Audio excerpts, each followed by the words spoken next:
বন্ধুরা, এই শ্রাবণ মাস চলাকালীন কিন্তু আপনারা বাড়ি থেকে ভুলেও এই 6টি জিনিস কাউকে দান করবেন না, নইলে নিজেরাই কিন্তু বন্ধুরা আপনাদের বাড়িতে আপনারা দুর্ভাগ্য ডেকে আনবেন। নিজে ভগবান বিষ্ণু এই মাসকে পুরুষোত্তম মাসের বরদান দিয়েছিলেন। এছাড়া এই মাসকে ভগবান শিবকে অর্পণ করা হয়। এই সময় মাতা পার্বতী ও ভগবান শিব এই মর্ত্যলোকে আসেন। তাই এই সময় বন্ধুরা আপনারা বাড়ি থেকে এই জিনিসগুলো দান করে নিজেদের দুর্ভাগ্য ডাকবেন না, কারণ এই সময় বন্ধুরা আমাদের বাড়ি থেকে এই জিনিসগুলো দান করলে আমাদের সৌভাগ্য নষ্ট হয়ে যায় আর আমাদের জীবনে এসে পড়ে চরম দুর্ভাগ্য। বন্ধুরা, ভালো সময় আসার আগে মহাদেব দেন এই 7টি সংকেত। তাই যদি বন্ধুরা আপনারা এই 7টি সংকেতের মধ্যে যে কোনো একটি সংকেত পান, তো বন্ধুরা আপনারা খুবই ভাগ্যশালী। আপনাদের জীবন থেকে এবার দুঃখ দরিদ্রতার নাশ হবে, জীবনে আসবে পরম আনন্দ। কারণ মহাদেব নিজে বলেছেন যে তার ভক্তদের তিনি কখনো একা ছাড়েন না। তাই সংকেতগুলো যদি বন্ধুরা আপনারা পেয়ে থাকেন, তো কাউকে কিন্তু আপনারা ভুলেও বলবেন না যে আপনারা কতটা ভাগ্যশালী। তাই চ্যানেলে বন্ধুরা নতুন হলে চ্যানেলটি সাবস্ক্রাইব করে পাশের বেল আইকনটিকে অল করে রাখবেন এবং কমেন্টে আপনারা বলুন হর হর মহাদেব ও জয় শ্রীকৃষ্ণ। নাম্বার 1, বারবার আপনি স্বপ্নে সাপ দেখছেন, বিশেষ করে কোনো মন্দির বা তীর্থস্থানে বা ভগবানের গলায়। কিন্তু সাপে যদি বন্ধুরা আপনাদের কামড়ায় বা তাড়া করে, এমন স্বপ্ন কিন্তু আবার মোটেও শুভ নয়। এটি পিতৃদোষের লক্ষণ আপনারা স্বপ্নের মাধ্যমে দেখছেন। অথবা যদি আপনাদের ঠাকুর ঘরে বা কোনো জায়গায় গিয়ে যদি হঠাৎ করে আপনারা সাপ দেখতে পান এবং এই জিনিসগুলো যদি আপনাদের সাথে প্রায় দিনই ঘটে, তো বন্ধুরা ভাববেন আপনাদের ওপর মহাদেবের কৃপা রয়েছে। নাম্বার 2, সর্বদাই এমনটা মনে হওয়া যে কোনো শক্তি আপনাদের রক্ষা করছেন। মনে হয় যেন মহাদেব আপনাদের সাথেই রয়েছেন, বিপদ থেকে তিনিই যেন আপনাদের রক্ষা করছেন। ফলে মহাদেবের ছবি বা মূর্তি দেখলেই মনে হয় যেন মহাদেব আপনাদের ওপরেই তাকিয়ে রয়েছেন। নাম্বার 3, কোনো বিশেষ মন্ত্রের প্রতি একটা বিশেষ টান।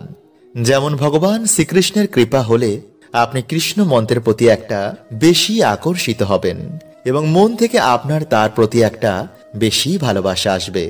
আর বন্ধুরা এমনটা এর জন্য হয় কারণ জন্ম জন্ম ধরে যার আমরা কৃপা, ভক্তি এবং ভালোবাসা পেয়ে আসছি, সেই সংস্কার আমাদের এই জন্মেতেও আমাদের সাবকনসিয়াস মাইন্ডে রেকর্ড থাকে। ফলে সহজেই আমরা তার প্রতি আকর্ষিত হয়ে যাই। তাই যদি বন্ধুরা আপনারা ভগবান শিবের ভক্তি করতে, ভগবান শিবের নাম জপ করতে, তার মন্ত্র জপ করতে একটা আলাদাই আনন্দ অনুভব হয়, তো বন্ধুরা এটি পূর্ব জন্ম থেকেই আপনারা শিবের কৃপা যে প্রাপ্ত করছেন তারই সংকেত। নাম্বার 4, কোনো কিছু ভালো মন্দ হওয়ার আগেই আপনি মাঝের মধ্যে অনুমান করে ফেলেন। এটি এর জন্য বন্ধুরা হয় যে আপনারা যার ভক্তি মন থেকে করছেন তিনি আপনাদের মনের ভিতরে একটি সংকল্প দিয়ে দেন বা স্বপ্নের মাধ্যমে তিনি আপনাদের এটি অনুমান করিয়ে দেন, আর একেই বন্ধুরা বলা হয় সিদ্ধি। নাম্বার 5, সাদা নন্দীর আগমন আপনাদের বাড়িতে হঠাৎ করে বেড়ে যাওয়া বা প্রায় দিনই আপনি রাস্তায় বেরিয়ে সাদা নন্দীর দর্শন করছেন। বন্ধুরা এটি 2 সময় ঘটে, যখন আমাদের বাড়িতে মহাদেবের কৃপা হয় বা মহাদেবের আগমন ঘটে তখন এমনটা ঘটে থাকে।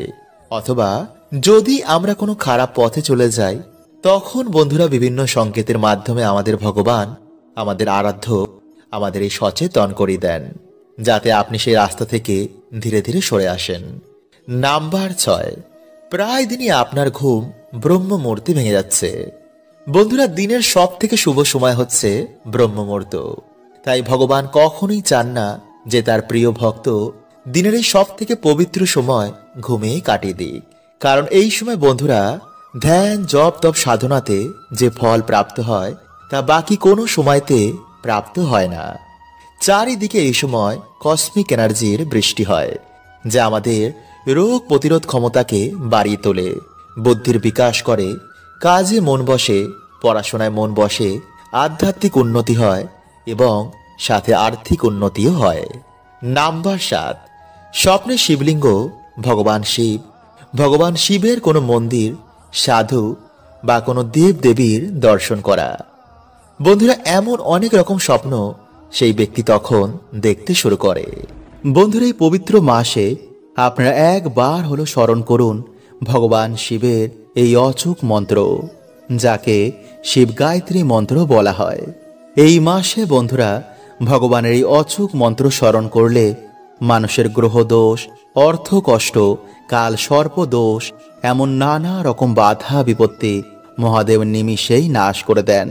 তাই আজকের এই ভিডিওতে বন্ধুরা আপনাদের জানাবো যে মহা গায়ত্রী মন্ত্র আপনারা কিভাবে জপ করলে এই মাসের মধ্যেই বন্ধুরা আপনারা উপকার পাবেনই পাবেন।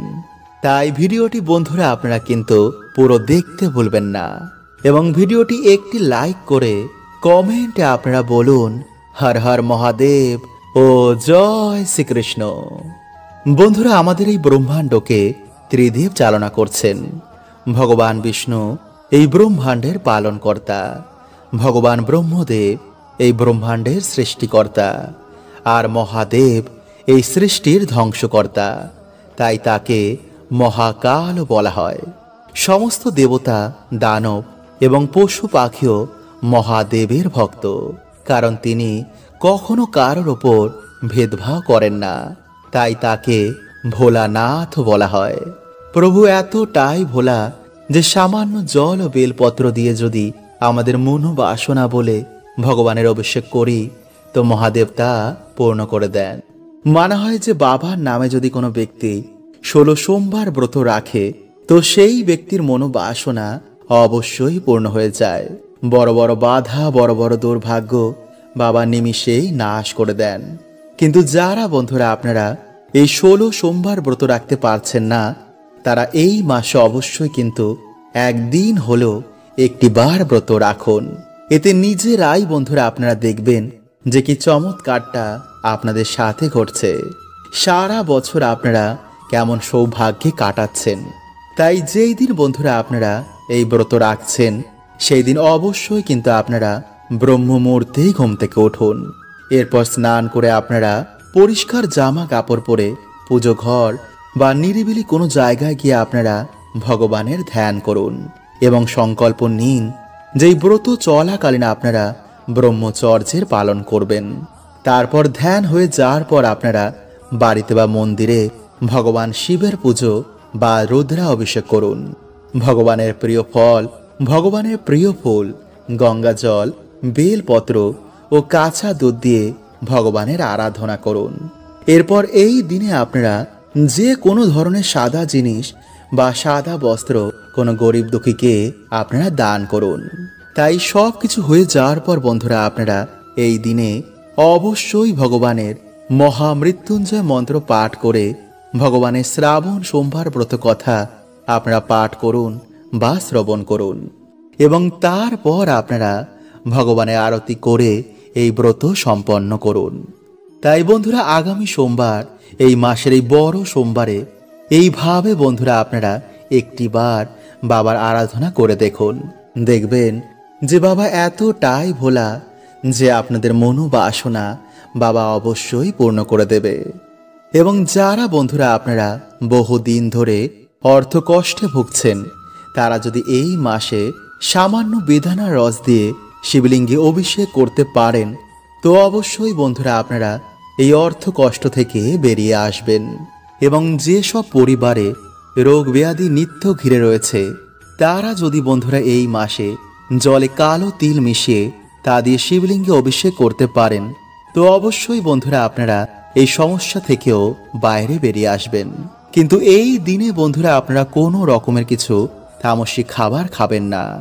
আর এই মাসে আপনারা সকালে ঘুম থেকে উঠেই যে মন্ত্রটি আপনারা স্মরণ করবেন তা হচ্ছে ভগবান শিবের গায়ত্রী মন্ত্র।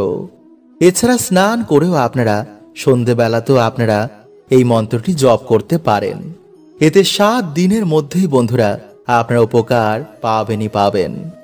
আর তা হচ্ছে ওম তৎপুরুষায় বিদ্মহে মহাদেবায় ধীমহি তন্নো রুদ্র প্রচোদয়াৎ। বন্ধুরা, শ্রাবণ মাস চলাকালীন কিন্তু আপনারা বাড়ি থেকে ভুলেও এই 6টি জিনিস কাউকে দান করবেন না। নইলে নিজেরাই কিন্তু বন্ধুরা আপনাদের বাড়িতে আপনারা দুর্ভাগ্য ডেকে আনবেন। নিজে ভগবান বিষ্ণু এই মাসকে পুরুষোত্তম মাসের বরদান দিয়েছিলেন। এছাড়া এই মাসকে ভগবান শিবকে অর্পণ করা হয়। এই সময় মাতা পার্বতী ও ভগবান শিব এই মর্ত্যলোকে আসেন। তাই এই সময় বন্ধুরা আপনারা বাড়ি থেকে এই জিনিসগুলো দান করে নিজেদের দুর্ভাগ্য ডাকবেন না। কারণ এই সময় বন্ধুরা আমাদের বাড়ি থেকে এই জিনিসগুলো দান করলে আমাদের সৌভাগ্য নষ্ট হয়ে যায় আর আমাদের জীবনে এসে পড়ে চরম দুর্ভাগ্য। তাই বন্ধুরা এবছর এই শ্রাবণ মাস চলাকালীন আপনারা যা দান করবেন না তা হচ্ছে নাম্বার 1 মাছ।